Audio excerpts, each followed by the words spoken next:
Right, I'm in St Ives, Cambridgeshire, ahead of the peak of the floods. It's 27th of December in the afternoon. I just want to show you the extent of the Great Ouse floodplain and what's effectively impounded between our defences, which have been constructed since 98. The floodplain is massive and it's hugely impressive.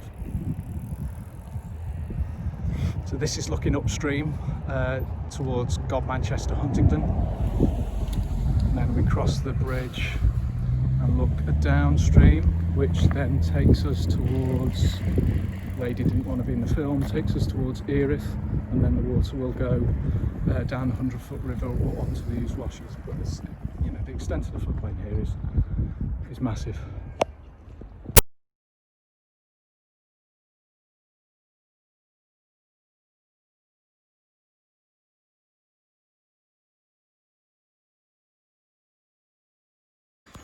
Morning everyone, it's Monday the 28th of December 2020. It's about 9:30 in the morning.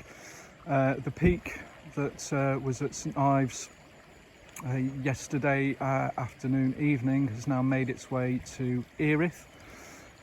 So the water that fell in South Northamptonshire, Buckinghamshire, upstream of Milton Keynes, and came through Bedford on the 23rd, 24th and 25th of December has now made its way through and down the Bedford Ouse system within the Great Ouse catchment to be here at Ives. Now Ives is a key interface between fluvial and tidal conditions, so we're 40 kilometres inland. Sometimes you see seals swimming in and around here, but our ability to get water out to the wash very much depends on the tidal conditions that influence right this far up in the catchment as well.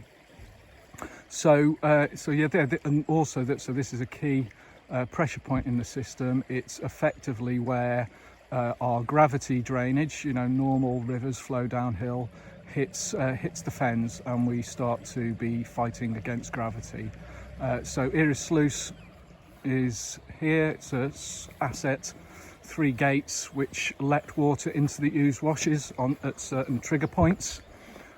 Those gates are automatic and have been operating fantastically well. And then the Ouse washes, it fills down there. So I will describe that in a bit. Okay, a bit more about Ives. It's, as I said, it's a historic place and a really important one within the Great Ouse catchments. And before the 1600s and before the Earl of Bedford and Vermuyden did the great drainage of the Fens, the Great Ouse River used to pass through and confluence with the Cam and then flow down what is now pretty much the Ely Ouse part of the catchments. But to help drain land for agriculture, Vermuyden took 2 straight channels that are about 35 kilometres long. This is one of them. This is the Delph. That created the Ouse washes. The Ouse washes is the land in between that floods when flows are high and stores up to 90 million cubic metres of water. It's not always wet. It's some fantastic grazing land of, I think, about 5,000 hectares of grazing land. As I said, it's 35 kilometres long and about 0.8 kilometres wide, which effectively 90 million cubic metres, or for those football fans like me, 22 full Wembley stadiums right up to the rafters. I don't know how many Prenton Parks that is. So the Ouse washes is a fantastic bit of flood infrastructure. It's hugely important. Without it, it's really difficult to, I guess, picture what would be happening. But all of the water would either be over, you know, about 230 hectares of fenland, grade 1 agricultural land, and thousands of sort of rural properties, or it would be impacting all those communities upstream that have benefited from this reservoir being basically a fluvial storage, but enables us to manage water whilst tides are high. Okay. Just a quick final one from me from Ives as the peak hits and the mist rolls in. So disruption. So you can see there, Erith Causeway is flooded. That is the overspill mouth of the Ouse washes. It was designed 350 years before the motor car. So water comes before automation here.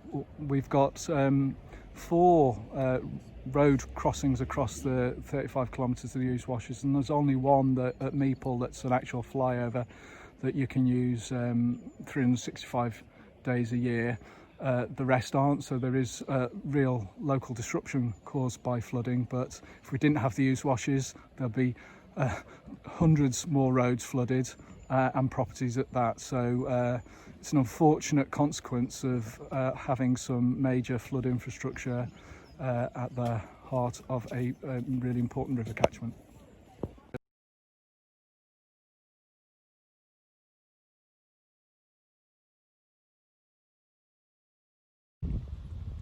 Morning everyone, it's Paul Burrows here. I'm stood on the middle level barrier bank on the 27th of December 2020, about 11 o'clock in the morning. It's a beautiful clear day, looks calm as anything, but that kind of underplays the pressure our assets are under in this part of the Fens. I'm looking out over the middle level of the Fens, so the land that's between the River Great Ouse and the River Nene. And what you can see here is actually some of the lowest land in the country. I think Home Fen is the lowest bit of land in the country, and water from this part of the world is either pumped 2 or 3 times before it gets into the tidal Great Ouse at St Germans. But within the middle level there's a small highland catchment called the Cranbrook Counter Drain, and you can see that this drain here. Now ordinarily this flows down and then discharges by gravity out into the tidal river, but if it's tide locked or there's too much water in the tidal river, then our Welsh's Dam pumping station comes into action. I'll talk you through that in a little bit. If I just scroll round, I'll show you the middle level barrier bank, and obviously we're still in the latter stages of some of the improvement works to this particular bank, and then we'll look out over the magnificent Ouse washes, which is the largest flood storage washland in the UK, maximum capacity of 90 million cubic metres, and it's as full today as I understand it was as full in Easter 1998, which was when it was last under as much pressure as this. Middle level barrier bank is a reservoir bank, and we are currently, I think, in the 4th year of 4 doing strengthening works there. So the Ouse washes there is looking, well, it's doing its job. And over the far side you can just about see the Cradge Bank, which is the other side of the Ouse washes. If I turn now and look, well, so we're looking north and I'm walking towards Welsh's Dam pumping station. So Welsh's Dam pumping station is one of 138 pumping stations in the Great Ouse Fens. Most of those are owned and operated by internal drainage boards, and 6 are Environment Agency pumping stations, of which Welsh's Dam is the biggest. We've got 4 pumps in there. They're all been working very hard, and we've enacted our contingency plans to ensure resilience of pumping as this event continues, because we've got a lot of water still coming down the Great Ouse catchment that will enter this Ouse washes system and need to be held here until we can discharge it into the tidal river and then out to the wash. So I think later today we've got some high volume pumps coming in, and then they'll be installed hopefully overnight and then available for operation if we need it in the coming days and weeks. So that's a quick overview of where I'm at the moment. Here's Welsh's Dam again. I've just had a conversation with John Baker, our MICA engineer, our mechanical and electrical engineer. He's been on site over the course of Christmas, tending to the pumps, and I just really wanted to show you the topography actually of this, because up that's the top of the middle level barrier bank, and the water was, you know, retained pretty highly up that bank, and then if you scroll down you can start to see how low the land either side is. And I think, you know, if you look at the retained level in the Ouse washes, you're talking pretty high up these buildings that live alongside it, and you might not be able to see too many, but I think the middle level barrier bank directly protects about 2,000 properties scattered over obviously the fenland environment here as well. I'm just about to walk down this road or this track to find the high volume pumps that have been brought in. Apparently 4 are in and are being installed at the moment.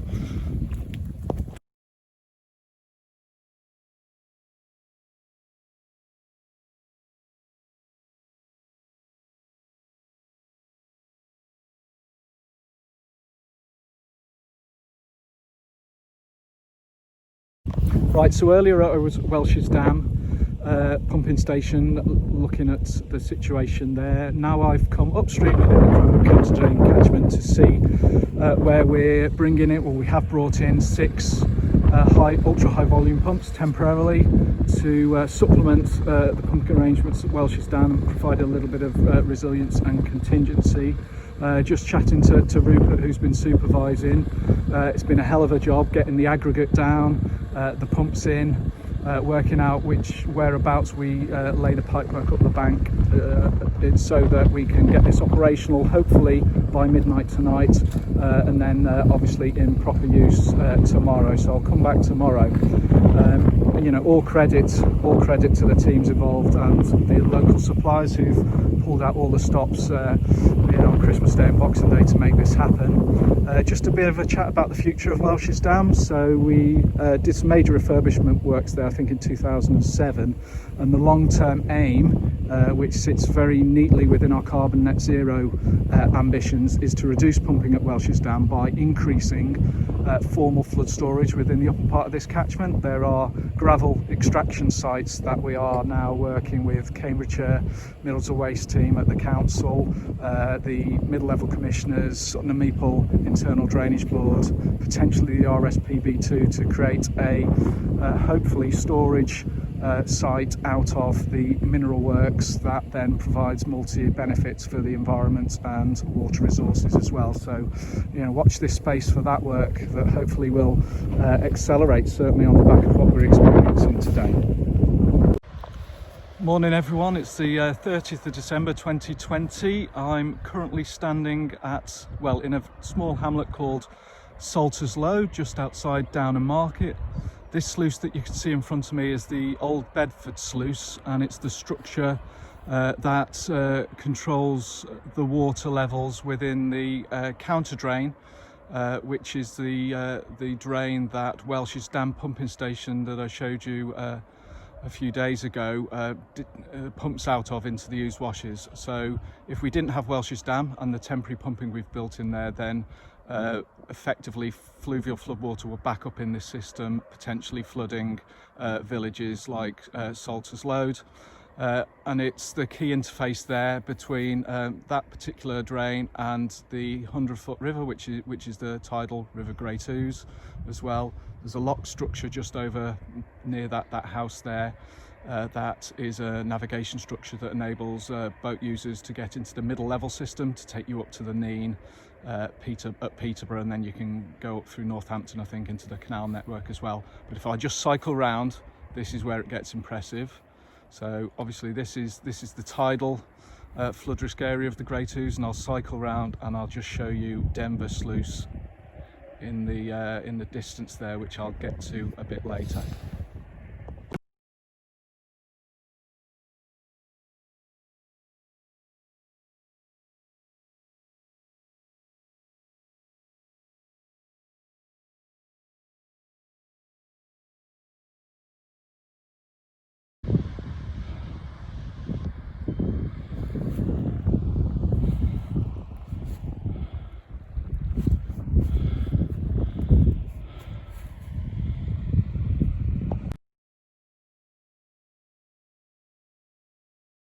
Right, morning everyone, it's the 30th of December 2020. I'm stood at John Martin Sluice at Wellmore Lake, just outside Downham Market. This is the outfall of the Ouse washes. The river you can see in front of me there is the 100-foot river that's looking upstream towards Ives, where I was the other day, and then St Ives, Manchester, Huntingdon, Bedford, etc. So the water that fell in the upper catchment on the 23rd of December has made its way through and down this system and has filled the Ouse washes, which I showed you earlier.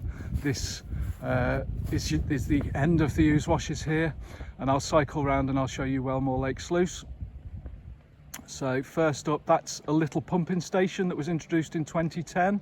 It's not to physically pump fluvial floodwater, it's to get effectively the last dregs off the Ouse washes so it can return to be prosperous grazing land. And then I'll cycle round to Wellmore Lake Sluice, or it was renamed at its last refurbishment in 2000 to John Martin Sluice, after the legend that is John Martin, who is one of my predecessors. He's a flood and land drainage guru of this part of the world, and his family farm in this area as well. So Wellmore Lake Sluice has 3 gates, which firstly protect the Ouse washes from the sea, from saline intrusion coming up the Great Ouse Tidal River, but also then maximise the discharge out of the Ouse washes and obviously down then through the tidal river to King's Lynn and out into the Wash. It's quite an impressive structure in the middle of nowhere. Does its job quietly, protects thousands of properties, hundreds of hectares of agricultural land. And the key thing about the Ouse washes is it's got a multi-purpose. Obviously it's a flood storage reservoir primarily, but it's a really important grazing land. It's a fantastic conservation site, particularly for birds. So at the moment there's lots of overwintering birds, but in the summer we need to get the water off so breeding birds can take root.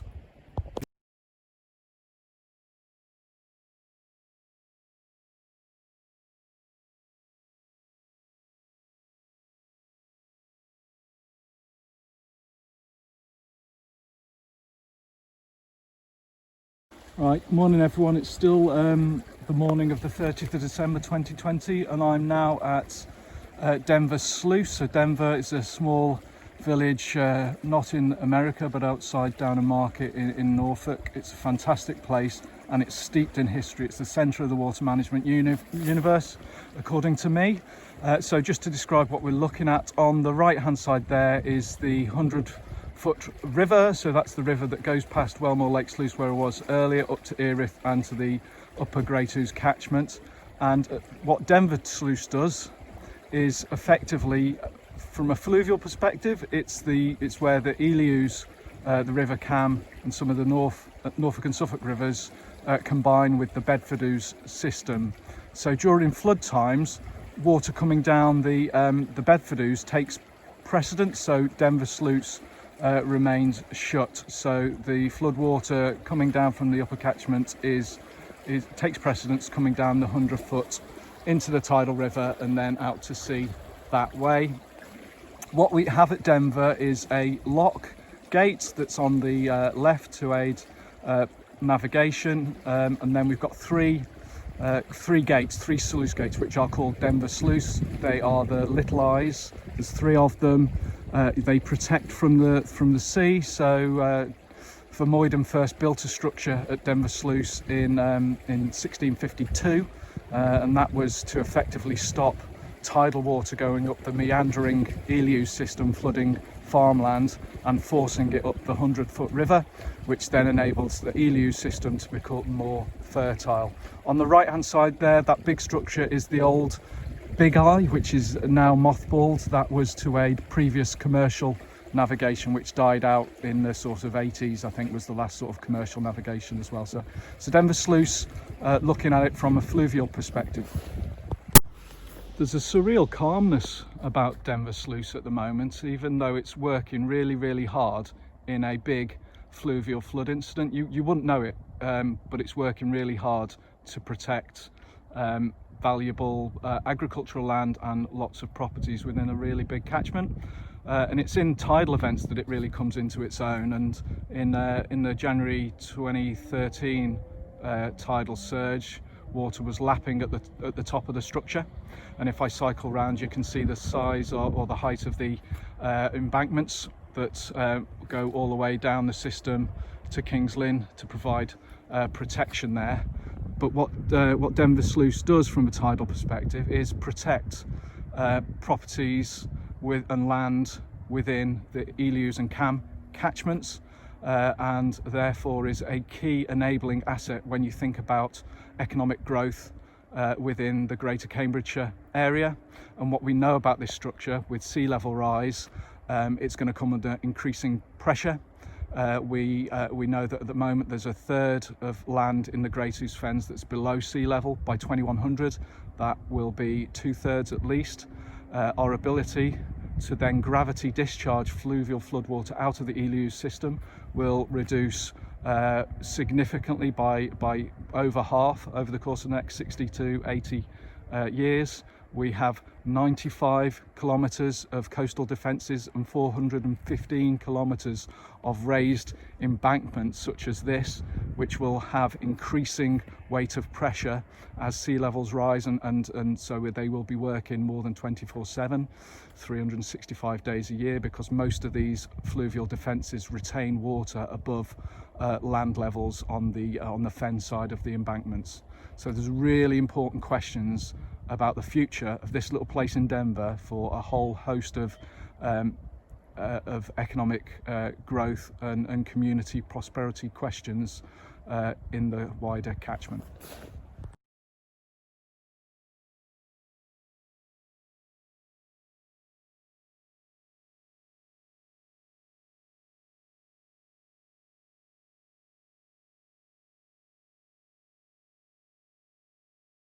Okay, I'm still at the Denver complex. That's Denver Sluice that you can see over there, and I'll just cycle round to Head Sluice, which is another structure at Denver Sluice, also called A.G. Wright Sluice. Now, back in the 1930s and 1940s, there were major breaches on the Ives system, and coming out of the war, the government wanted shovel-ready investments to enable food and farming to thrive in Britain post-war. So they dusted off some designs that were done in the 1930s and started the construction of the Ives Flood Protection Scheme. And that's a scheme that has three components to it. Head Sluice is a key asset that was constructed alongside this relief channel, which is an 11-mile channel that was dug in the 50s and 60s, and at the end of this channel, just before you get to King's Lynn, is the sister structure to Head Sluice. It's called Tail Sluice. It's effectively twice the size. It's got 7 gates rather than three. And what this channel does is retain water from the Ives system and from the Norfolk and Suffolk rivers that flow into the Ives system, retain it here, and then discharge it to sea once tidal conditions allow, reducing pressure on Denver Sluice and the 100-foot river and the Ives and River Cam systems. It works in conjunction with the cut-off channel that was constructed to bypass the Ives system and take water from some Norfolk and Suffolk tributaries as well. So all in all, in today's money, it would have been about 200 or 300 million pound investment scheme that had, in combination, the construction of, I think, about 30 odd kilometres worth of new channel, which I think is the longest amount of new watercourse constructed in the UK, for a very, very long time. And it's a fantastic scheme. Again, hidden, works in isolation, and Head Sluice is a fantastic structure.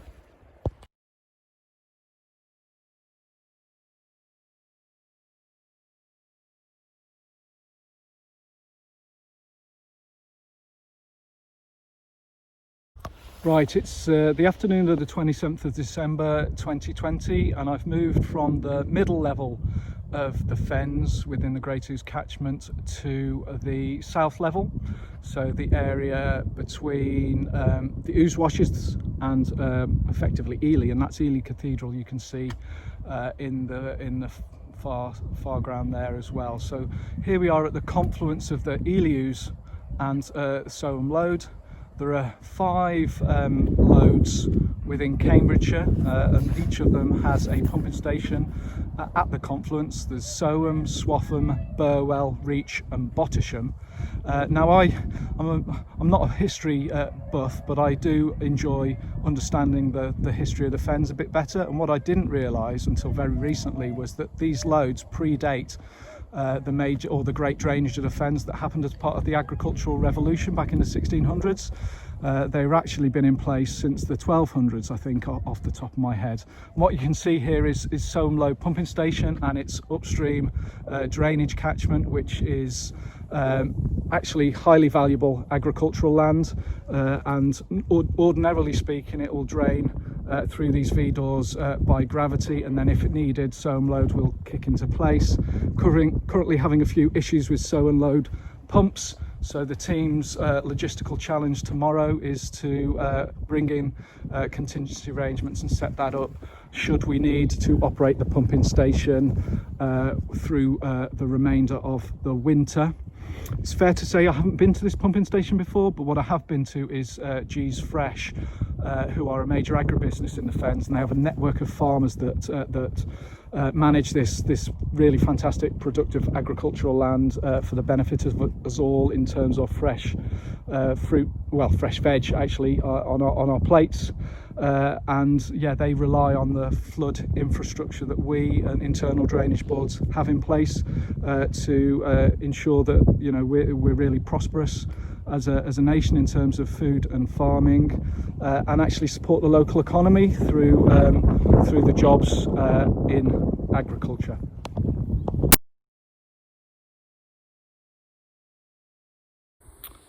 Morning, it's 30th of December. I'd just like to say thank you for those that have watched and commented on my little video clips. I hope they've been useful in helping you understand how a big fluvial flood in the Great Ouse catchment goes through the system, and how some of the assets in and around the Fens play a crucial role there. It's been a big event, biggest since 98. In this part of the world, and in some places exceeded 98.